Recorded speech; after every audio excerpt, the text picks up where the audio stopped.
Having recently gone through the process of contracting this coronavirus, luckily with relatively mild symptoms, I now find myself on the other side of the illness, but still in no less a state of social distance and general isolation. As we're all learning, this is a strange, frustrating and often distressing experience when the presence of family and friends is no longer possible and the normal structures of life are suddenly removed. At such an unprecedented and anxious time in all our lives, my wife and I are thinking particularly of all those who have lost their loved ones in such very difficult and abnormal circumstances, and of those having to endure sickness, isolation and loneliness. As patron of Age UK and my wife the patron of Silverline, our hearts go out to all those older people throughout this country who are now experiencing great difficulty. However, we also know that in every community up and down this land, where people of all ages are being affected by this virus, there are truly wonderful neighbours, individuals and groups of volunteers who are providing ceaseless care and attention to those most at risk, and that all this network of selfless assistance is in itself helping to provide vital support and reassurance to the hard-pressed professional services.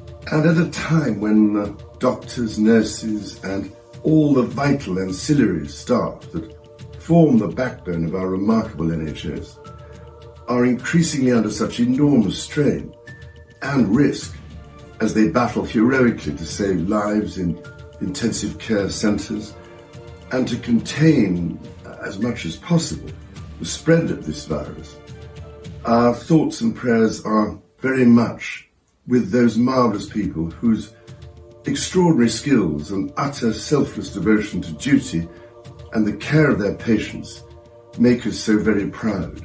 Indeed, it has been so wonderful to see just how many across the United Kingdom have signed up in their hundreds of thousands to be NHS volunteers, offering their help to do whatever they can to provide support to those on the front line.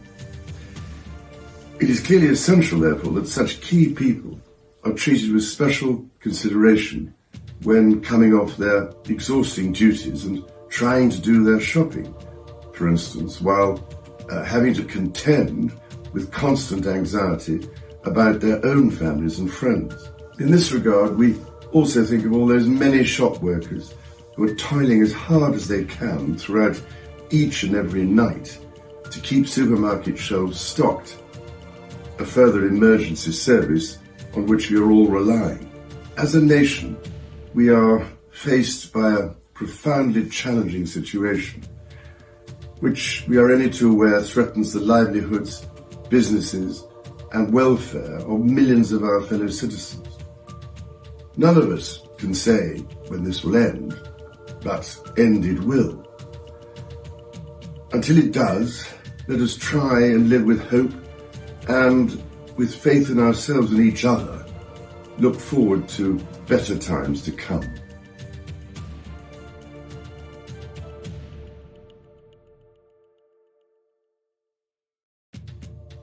Prince Charles opened a new 4,000-bed temporary hospital in a conference centre in East London on Friday, the first of several being built in Britain to deal with the coronavirus outbreak.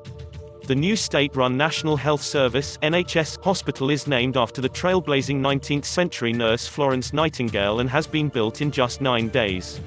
Queen Elizabeth II's eldest son and heir officially launched the facility via video link from Scotland, where he has been in self-isolation after testing positive for COVID-19.